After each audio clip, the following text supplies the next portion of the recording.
Look at that. That is perfection. That is what you want.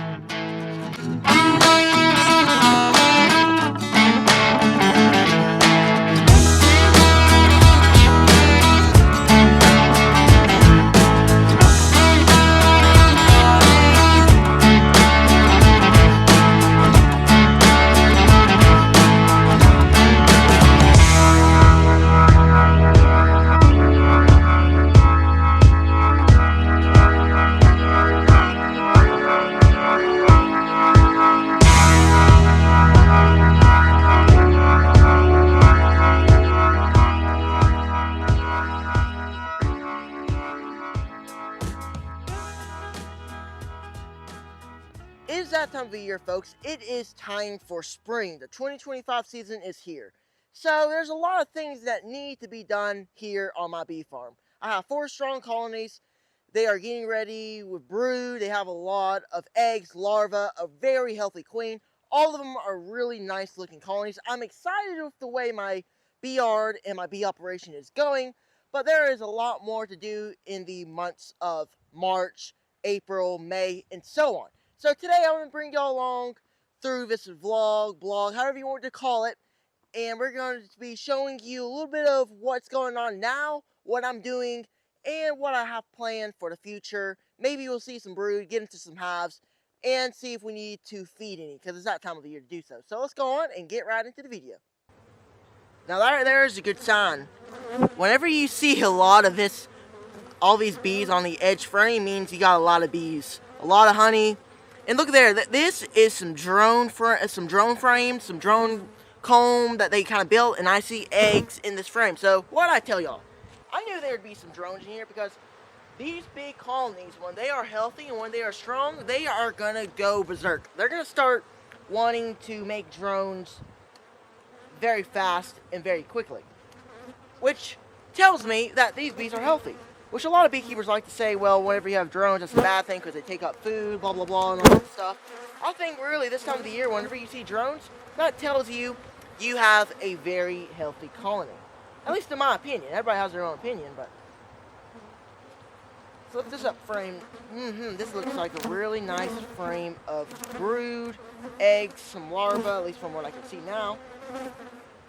I haven't really showcased this colony on any videos in the past, not too much, but this frame is really nice. A lot of eggs, some larvae, and a lot of bees and some brood. And a lot of these bees have already hatched. And look at there, we also got a lot of nectars, a lot of new nectar as well. So we must have a flow coming in somewhere, which I really don't know where it's at, but we have a flow somewhere that's coming in. It could be red maple. It could be some other things. Privet will be here very soon. I did see some pollen on the trees, which is a good sign to see. But look at that. That's a lot of brood. That's a really nice looking brood pattern. This is what we want here, especially this time of the year, having a lot of brood hatching. Same on this side, a lot of larvae. The camera can't really see it, but there's a lot of good bit of larvae. Some eggs. I haven't seen my queen, but I know she's in here. I know she's laying really well. This queen is a really very good layer. I'm excited. I really am happy with the way she works in this colony. So that's 2 frames of brood that's hatching out. And this colony is about to go wild, folks. I mean, this is a really nice looking colony for March 4th. It's still pretty early in our spring season. Most folks, it's not even warm in their spots. Like a lot of times in most folks' up north, they don't have, it's really still cold. There's snow. I heard some people saying that there's snow at their place today. So, hey, at least, you know, we're down here in Alabama. We get some early times to start doing some splits, start doing things that we need to do.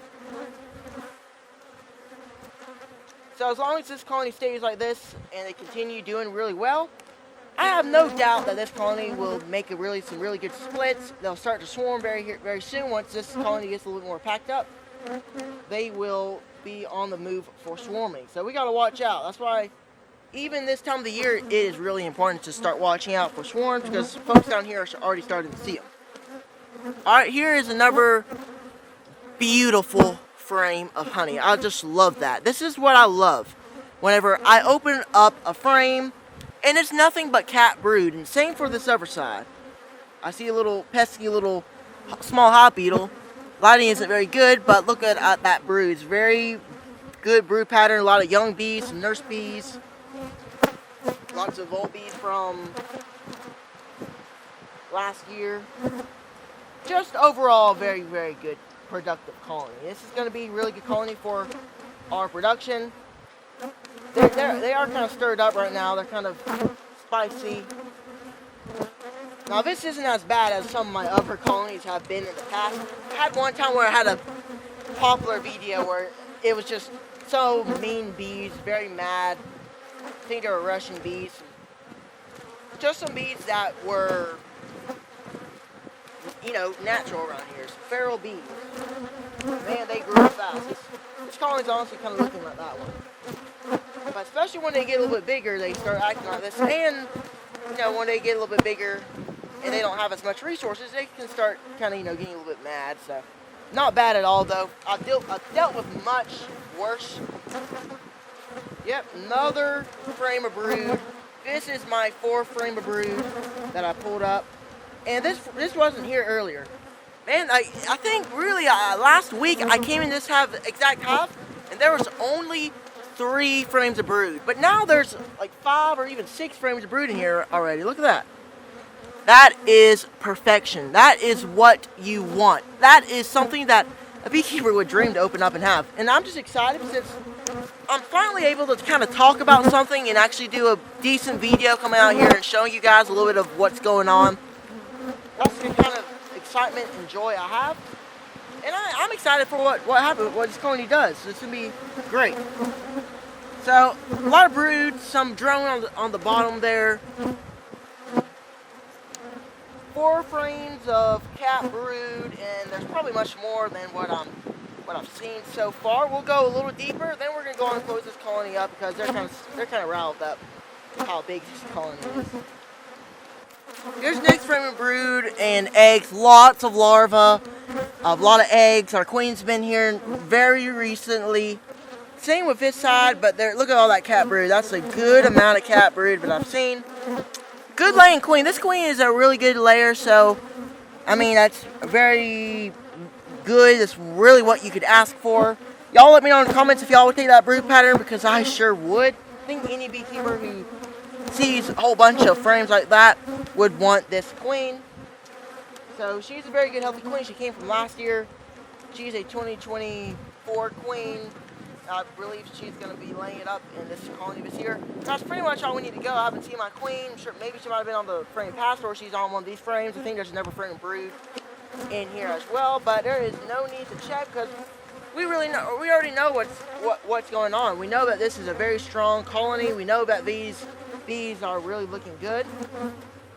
So we're going to set this aside. This was my candy board. Now look at these bees. These are some quality bees, some quality colonies that I do have. So I mean, I've been trying to prioritize quality over quantity because that's something that I struggled with. I couldn't keep sufficient strong colonies. And last year I had a couple problems where I had a couple hives that didn't make it because they weren't strong, but right when I got into winter I kind of got more even. Really didn't have too much loss. I went in with 6 and came out with 4. The only reason the other 2 died was one lost the queen, there was nothing I could do, and the other was small and kind of weak as well. And pretty much they were like a softball cluster. So I mean, I really didn't think they had a chance.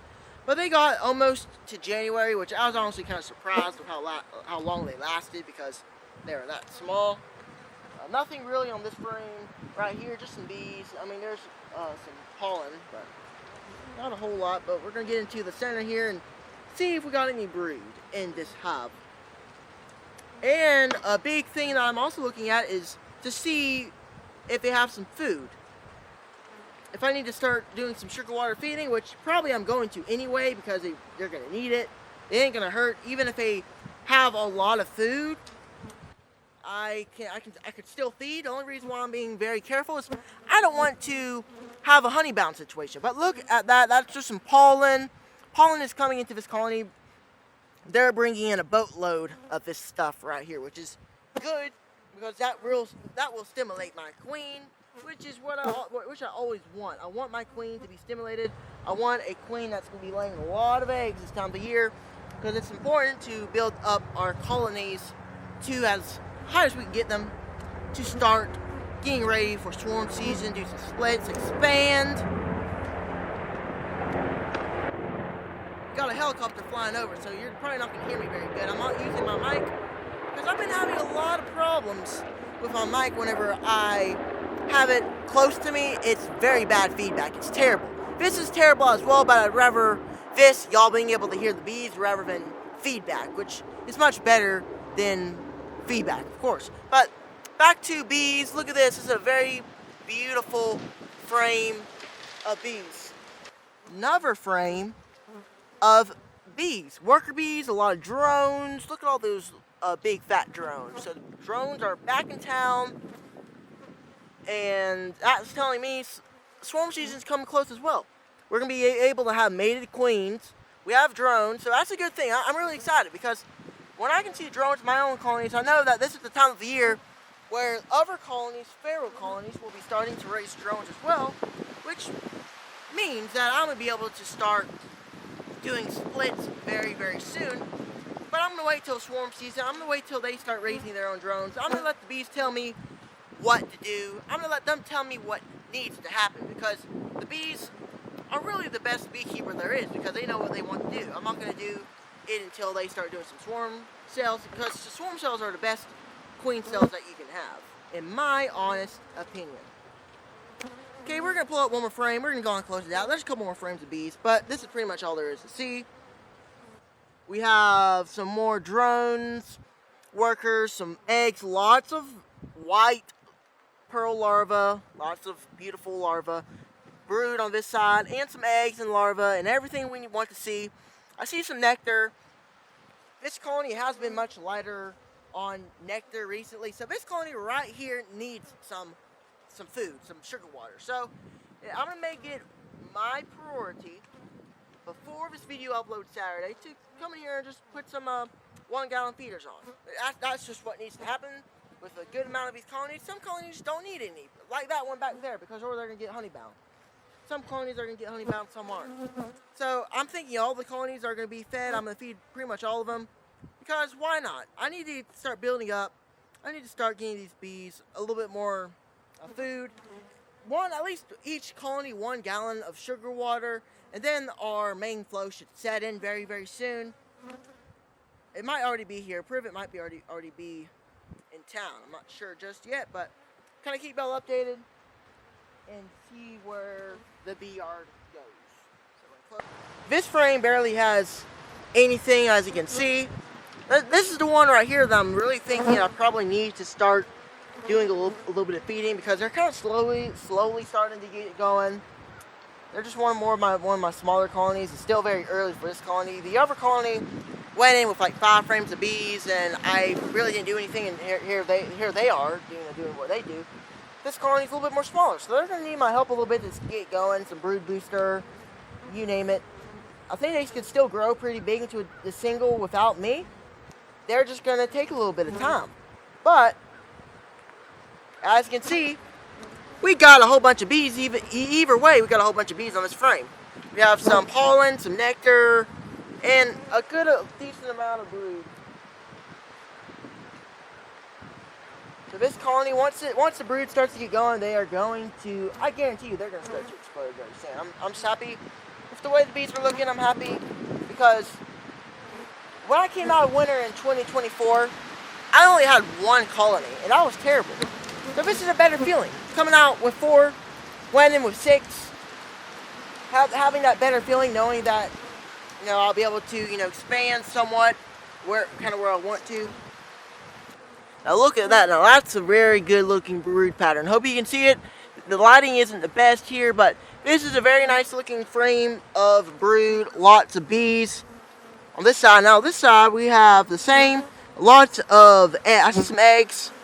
Some brood on the edges, right around here. So, very good looking frame of bees. Really happy with the way they're looking. This is a 3-frame colony, so pretty much a nuke coming out of winter. This is the equivalent of an overwinter nuke. I mean, But they overwintered in a single, so I probably could have overwintered them in a nuke, but they still did fine in a single. That's kind of how I overwintered them. But hey, you know what? The thing is, this colony didn't really take a lot of food. I mean, really didn't take a lot of food to get them through. Right now, they still have food left. That's the thing. They do feel a little bit light. They do have some nectar, so I am going to start feeding very soon, probably in the next couple of days. I'll come out here and do some feeding because it's kind of light.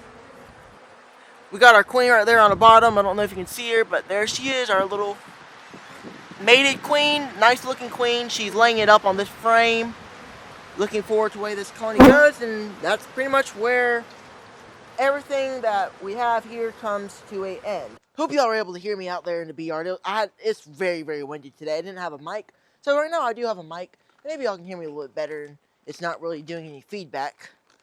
I'm real quick going to make up some food, like I kind of mentioned out there just a little bit ago, that I was making some food up in the next couple of days. I decided I'd go on and do it now. Might as well go on and get it knocked out, show you guys what I'm going to do. So I've mentioned multiple times in my live streams and videos what I'm going to do, and I'll show y'all. It's going to be pretty basic. It's going to be much more thinner than 101, and if I have enough sugar, I'll make 4. If not, then I'll just have to make a couple and put on the ones that need it the most. So let me go on and turn on this water. We're gonna give these girls some sugar water. Put some water in this bucket.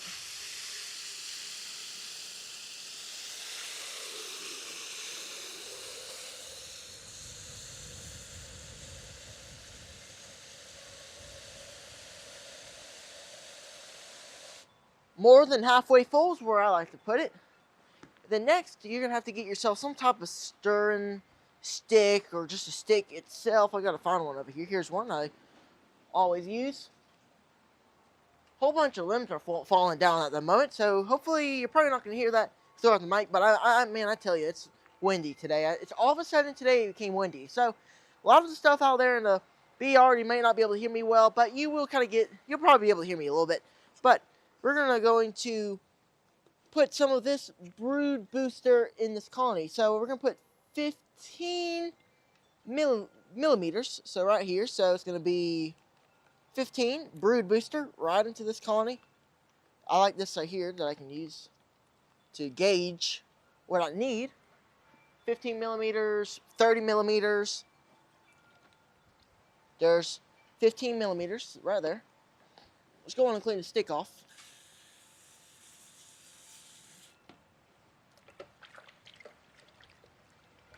There's our brood booster. You don't need too much of the brood booster, just a little bit. This is what I do as well. You don't got to do it this way. It's just how I like to do it.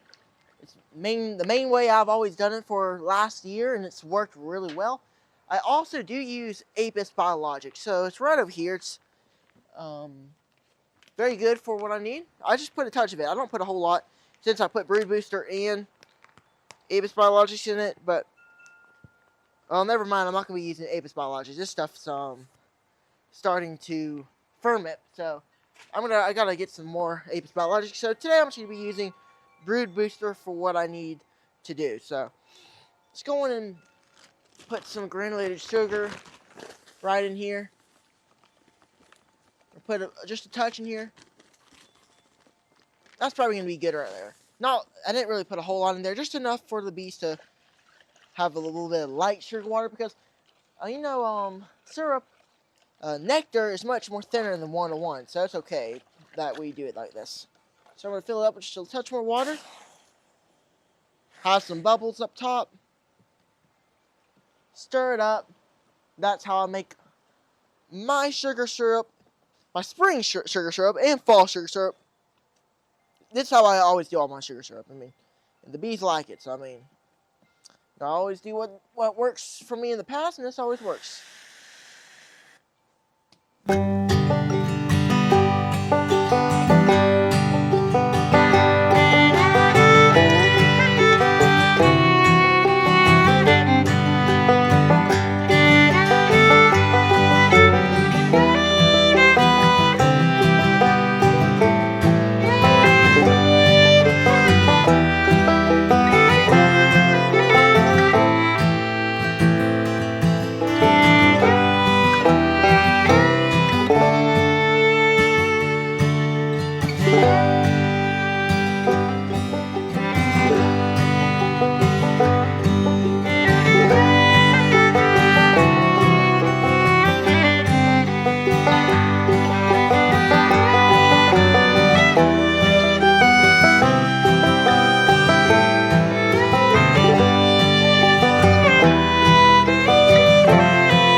questions before I started this video asking if we had brood, a good queen, if our hives were healthy and strong. I can strongly answer that question that we do. We have drones, we have a queen, we have healthy queens, we have healthy, strong colonies, and we also put some syrup on 3 colonies because I didn't have enough sugar for the 4th one, which the 4th one will be okay. They still have some fondant left. But we're getting into that phase where it's time to start feeding sugar syrup, kind of getting out of fondant. I'll let the colonies finish up a little bit of the fondant that is left in the colony that I didn't, put any sugar water on. But then once they're eat all their fondant, then I'll kind of switch over to sugar syrup as well. It's got to get some more sugar. But that's about it for the video. I do want to apologize for the audio. It was a bad situation either way. If I used my mic in my veil, it would have been doing a lot of bad feedback, which it always has when I do that, since it's so close to my neck, mouth. It would have bad feedback. And whenever I don't use the mic, then you can hear wind and bees. So maybe I just decided I wouldn't use a mic because maybe it'd be a little more better just to hear bees or whatever. So I do apologize for that. I got to figure out the whole mic thing because right now I do have a mic on and there's wind around. It actually rained last night, but most of this video was filmed yesterday. But I'm not going to keep rambling on. I want to thank y'all for watching. Please go on and click the thumbs up button and subscribe to the channel if you are new. And we'll catch you guys on the next beekeeping video. Take care, everyone.